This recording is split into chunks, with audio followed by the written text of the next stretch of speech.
Of the three men who once stood shoulder to shoulder on the deck of the Orca, only one can still pick up a phone and talk about it.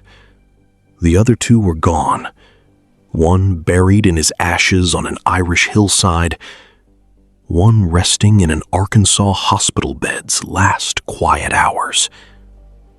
And the monster that hunted them, the thing that was supposed to be the whole point of the picture, it spent 25 years rotting in a junkyard before anyone thought to save it. Here's the strange part. The shark that almost sank Jaws, the one that sank literally on its very first day in the water, is the same shark that made the film immortal. Tonight isn't a tragedy. It's a story about how spectacular failure, faced by the right people at the right moment, can build something that succeeds far beyond what was ever planned. On screen, Bruce is pure menace. 25 feet of cartilage and teeth with no inner life at all. A machine built to terrify. Off-screen, the man who built him was about as far from menacing as a person could be. Bob Matty spent most of his career building things meant to delight children, not maim them. Every effects house in Hollywood told Spielberg a working mechanical shark was impossible. Matty, lured out of retirement, disagreed. He'd already built the impossible once, engineering the giant animatronic squid for Disney's 20,000 Leagues Under the Sea 2 decades earlier, work that earned him an Academy Award nomination. He also quietly designed pieces of Disneyland itself, the animals of the Jungle Cruise, early mechanisms for the Haunted Mansion, the bears and birds tourists never think of as special effects. 3 sharks came out of his workshop for Jaws, at roughly $150,000 each. None of them liked salt water. The very first time one was lowered into Nantucket Sound, it sank to the bottom. Matty stayed close to the production through its endless repairs. Divers patching torn rubber skin, pneumatic hoses replacing motors that salt water had eaten alive, and came back briefly for Jaws 2 before retiring for good from the industry he'd helped invent. Robert A. Matty died in Los Angeles on January 14, 1993, at the age of 82. The same gentle hands that built the grinning hippos of the Jungle Cruise and the ghosts of the Haunted Mansion also built the most famous killing machine in cinema history, and couldn't, for all his genius, keep it from sinking in the water it was meant to rule.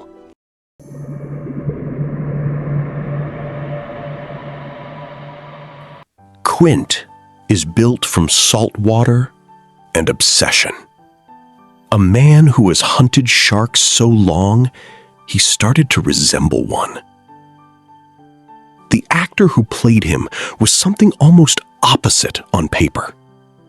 A classically trained Shakespearean, nominated for an Oscar for playing Henry VIII. A novelist who once said he considered his books more important than any film role he ever took. Shaw didn't want to do Jaws. He disliked Peter Benchley's novel and only agreed at the urging of his wife and his secretary. That wife was the actress Mary Ure, and only months before filming began on Martha's Vineyard, she died from an accidental overdose. Shaw, a lifelong and open alcoholic, carried that grief through nearly the entire shoot, delivering one of the most famous monologues in film history, Quint's account of the USS Indianapolis, while privately unraveling. He kept working at a punishing pace afterward. The Deep, Black Sunday, Robin and Marion. But by 1978, he was telling interviewers he was tired of big-budget films and wanted to write instead. on August 28, 1978, while driving home to Tormacaty, County Mayo, with his wife and young son in the car, Shaw became suddenly ill, pulled over, stepped out, and collapsed from a heart attack.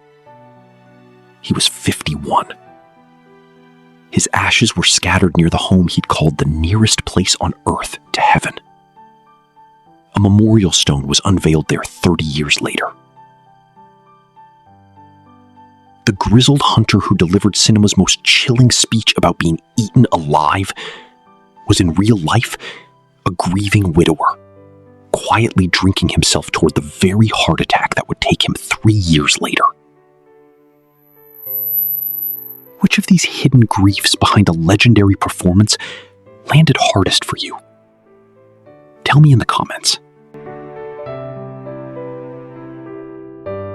Brody is the landlocked everyman, a police chief who's afraid of the water and would rather be back in the city. Scheider himself was nothing like that. He'd served in the U.S. Air Force, boxed in college, and was already one of the defining faces of gritty 1970s American cinema, thanks to the French Connection. In late 2004, Scheider was diagnosed with multiple myeloma, a cancer of the blood's plasma cells.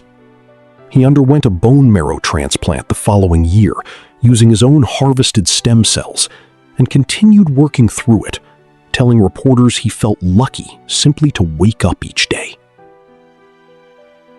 He never stopped acting. A second Oscar nomination for All That Jazz, a Spielberg-produced lead role on television's Sequest DSV, recurring parts well into his 70s, even as the disease quietly continued its work.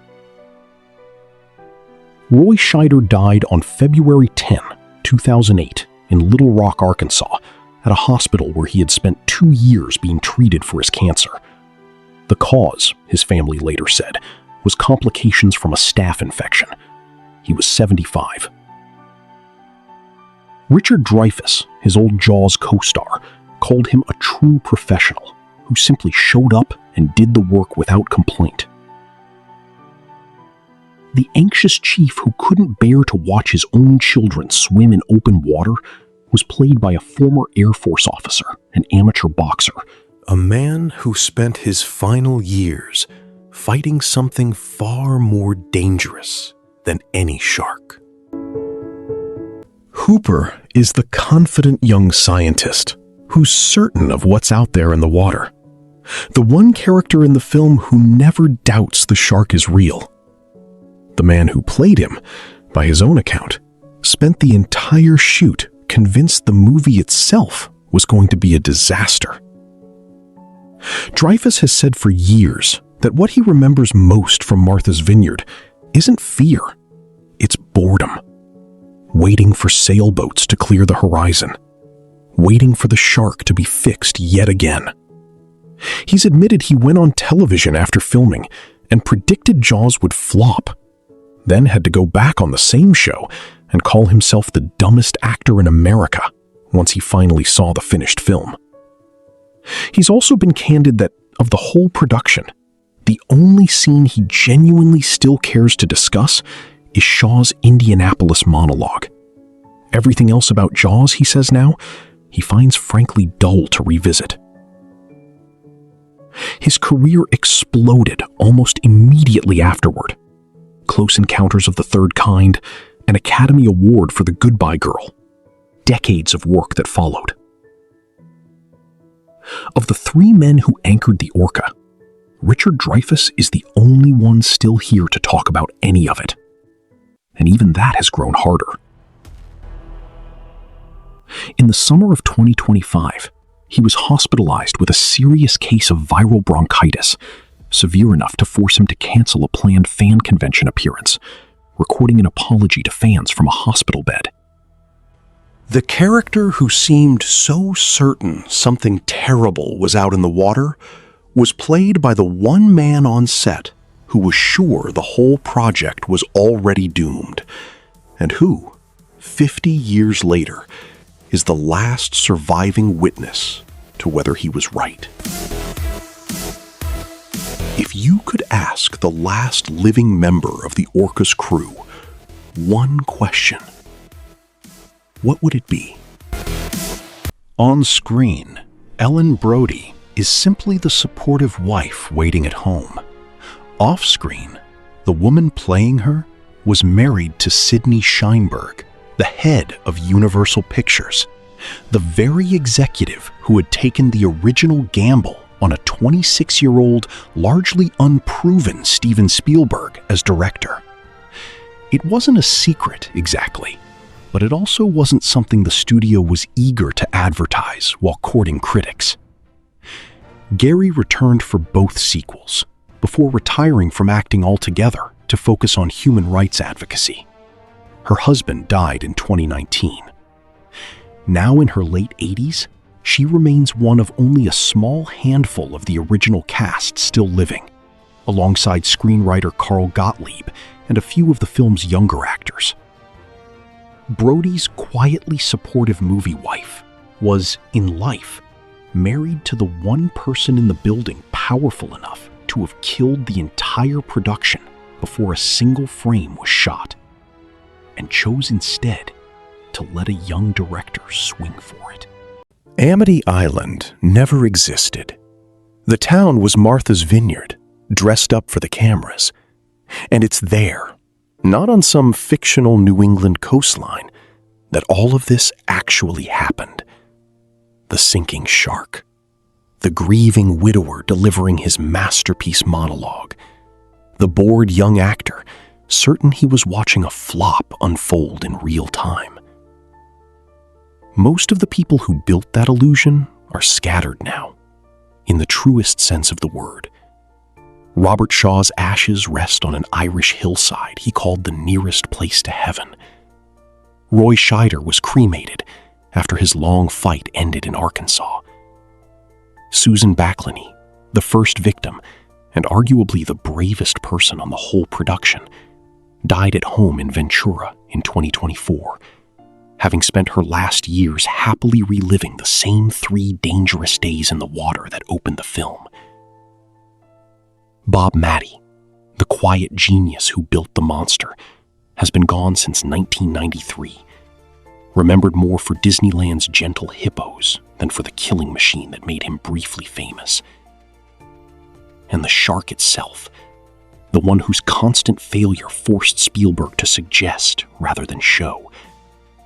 To let John Williams' score do the work the rubber and pneumatics couldn't, ended up exactly where you'd expect a discarded movie prop to end up. A junkyard in Sun Valley, California, forgotten for 25 years until someone finally rescued it and put it under glass in a museum. A shark that worked perfectly would have made a perfectly ordinary monster movie. A shark that refused to work made Steven Spielberg invent a new kind of fear and left behind a cast and crew whose real lives, it turns out, were just as unpredictable as the machine they were all fighting against. What part of this story changes how you watch that film? Let me know below.